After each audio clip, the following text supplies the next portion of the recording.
Will and Grace star Debra Messing making headlines again after praising her son for sitting during the national anthem at a hockey game.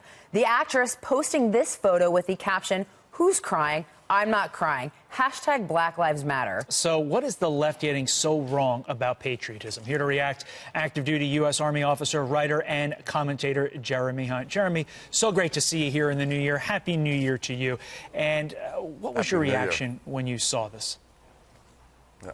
Well, really, I thought about my own family, and I really thought about how can patriotic Americans best respond to these kind of acts of disrespect to the national anthem and to the flag. And I really think that for many of us, we should really be teaching the next generation and teaching others to basically honor and cherish this country. I think that is the best response we can have, is that we can't control what other folks do or how they raise their children, but what we can do is commit ourselves to teaching others a better way. And so I'm so thankful to have grown up in a family that taught me to love this country, and ultimately that's what led me to serve in the greatest army in the world. And so that's something that I cherish. And so when I do have kids someday, I intend to teach them as well.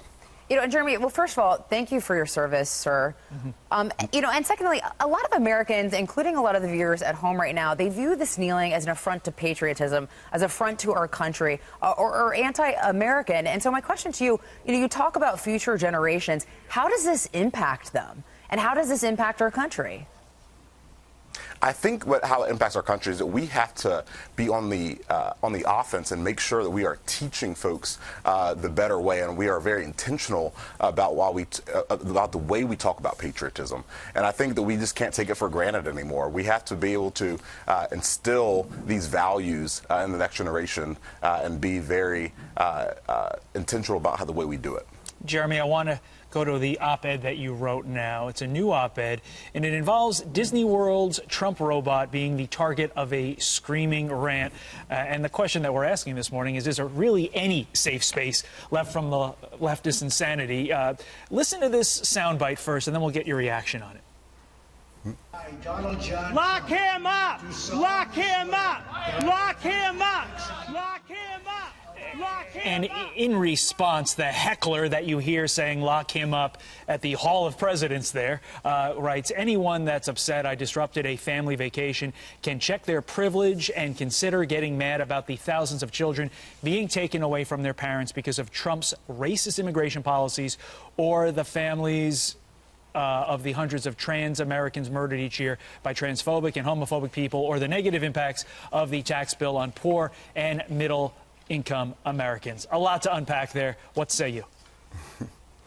Well, first off, I wrote the piece to really point just at the absurdity at someone that would heckle at what is essentially a children's event at Disney World. I mean, I think that protest politics has somehow reached a new low. I didn't think it was possible, but I think we've definitely reached a new low in terms of how people protest in this country to go to a place like Disney World. But really, and more importantly, his point about privilege, I noticed that a lot of folks tend to use this kind of talking point about, well, check your privilege, basically as an escape from having to address any kind of criticism about their positions on issues. And they kind of just dismiss any kind of criticism as, oh, well, you're just too privileged, you just don't understand. And I think that's really problematic, and I think it's really un-American to disrespect others because you think they're quote-unquote privileged.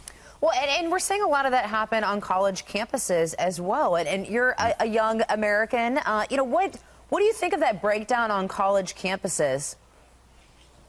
Oh, it has gotten outrageous. I mean, I follow quite a bit of the news coming out of a lot of the campuses in our country right now. And I mean, just the absolute hysteria, the violence. And I think the worst thing about it all is that, as we have seen time and time again, a lot of the college administrations are not cracking down on the violence, especially if it is against conservative groups. And I think that we need folks on both sides to take a strong stand against any limits on free speech, and especially on college campuses should be absolute safe havens for free speech. Finally, Jeremy, after a fairly tumultuous 2017, what advice do you have for your fellow Americans here in 2018?